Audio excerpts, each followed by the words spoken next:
Sorry for the cliché, but I think this Italian car is a very cool car. In the game, the car I really like to drive is the Zonda Cinque. I love Italian cars. It's like you are flying.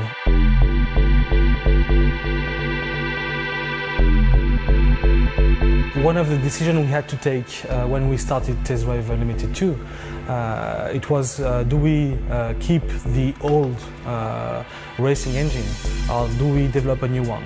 And because we have been a little bit frustrated by the first one and we couldn't deliver the experience we wanted, we decided to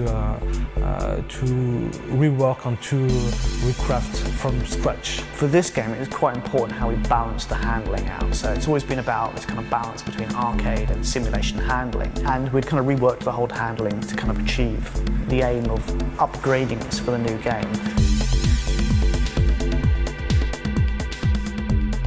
To achieve that, what we wanted to do is to have a basis of the physics engine as realistic as possible, so everything is simulated.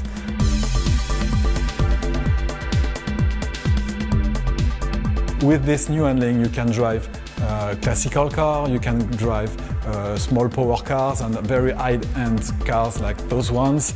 With this type of cars, it's the most difficult elements that the player will have to deal with is to judge how much power do I transfer to the car. And this is something we add assistances for the player to be more comfortable with. Of course, when it's raining in TDU2, the roads get wet and the handling taking account this parameter.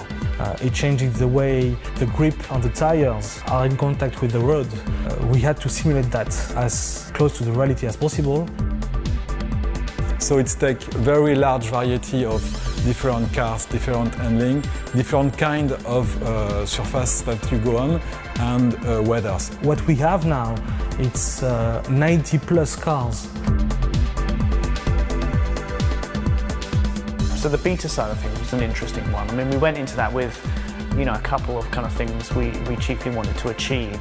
When you are developing handling, you are too close to it to judge it. Really, there's nothing like actual players with a multitude of different configurations, playing it in a multitude of different ways, all at the same time, going wherever they fancy rather than where we tell them, to really know how the game will perform. We have so many fans in this game that make a really, really good work, that answer our questions, make very precise feedbacks on bugs, handling, everything that counts in the game. The other big thing for us was just trying to push up how many people were playing the game at the same time.